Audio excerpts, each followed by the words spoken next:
Hi పిల్లలు, welcome to my channel. ఈరోజు మనం తెలుగు వ్యాకరణాంశాలలో సంధులలో ఉన్న గుణసంధి గురించి నేర్చుకుందాం. తెలుగు వ్యాకరణాంశం సంధుల గురించి తెలుసుకోవాలంటే మా యూట్యూబ్ ఛానల్ ప్లేలిస్ట్లో సెర్చ్ చేయండి. గుణసంధి సూత్రం చూడండి. అకారానికి ఈ ఉ రూలు పరమైతే వరుసగా ఏ ఓ అరులు ఏకాదేశం అగును. దీనినే గుణసంధి అంటారు. చూడండి, ఉదాహరణ చూడండి. మనకి ఇక్కడ పూర్వపదంలో ఆ ఉంది, పరపదంలో ఈ ఉంది. ఈ విధంగా అకారానికి మనకి ఇక్కడ ఈ అనేది పరమైంది. ఇలా అకారానికి ఈ ఊరులు పరమైతే వరుసగా ఏమొస్తాయమ్మా? ఏ ఓ అర్లు వస్తాయి. ఇక్కడ మనకు అకారానికి ఈ పరమైంది కాబట్టి ఇక్కడ మనకు సంధి జరిగితే ఏ వస్తుంది.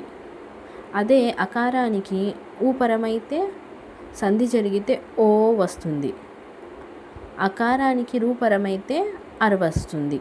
దీన్నే మనం ఇక్కడ సంధిలో అకారానికి ఈ ఊరులు పరమైతే వరుసగా ఏ ఓ అర్లు ఏకాదేశం అగును అని చెప్పుకున్నాం. ఉదాహరణ చూడండి. రాజా ప్లస్ ఈశ్వరి, రాజేశ్వరి. ఇక్కడ రాజా అనేది పూర్వపదం, ఈశ్వరి అనేది పరపదం. పూర్వపదంలో చివరి అక్షరం జా. జాని మనం విడదీస్తే జ ప్లస్ ఆ. జాలో మనకు ఆ అనే అచ్చు ఉంది. పరపదంలో మొదటి అక్షరం ఈ. ఆ ప్లస్ ఈ. అకారానికి ఈ పరమైతే సంధి జరిగిన తర్వాత ఏ వచ్చును. రాజేశ్వరి అనే పదంలో జాకు ఏత్వ దీర్ఘం ఇస్తే జే. ఇక్కడ మనకు ఏ అనే అచ్చు ఉంది.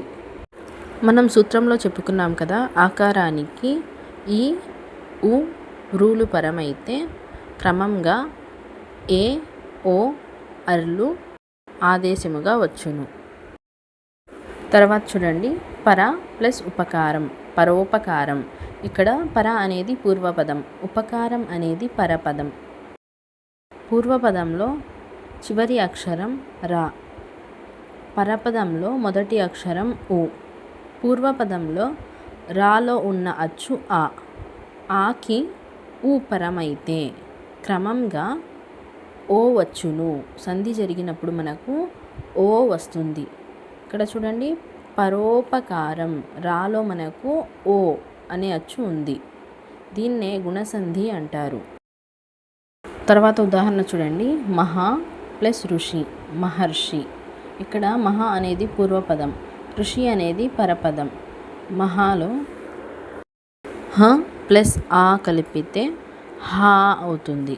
ఇక్కడ మనకు హాలో వచ్చిన అచ్చు ఆ. పరపదంలో మొదటి అక్షరం రు. ఆకి రూ పరం అయితే క్రమంగా అర్ వచ్చును. తర్వాత ఉదాహరణ చూడండి. నూతన ప్లస్ ఉత్సాహం, నూతనోత్సాహం. ఇక్కడ నూతన అనేది పూర్వపదం, ఉత్సాహం అనేది పరపదం. నూతనాలో నా అనేది చివరి అక్షరం.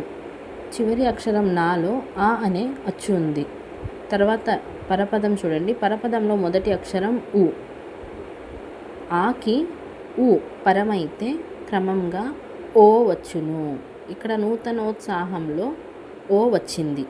మనం గుర్తుంచుకోవాల్సిన ముఖ్యమైన విషయాలు ఏంటంటే, గుణసంధిలో ఆకారానికి ఈ ఊరులు పరమైతే వరుసగా అకారానికి ఈ పరమైనప్పుడు ఏ, అకారానికి ఊ పరమైనప్పుడు ఓ, అకారానికి రూ పరమైనప్పుడు అర్లు ఏకాదేశంగా వస్తాయి.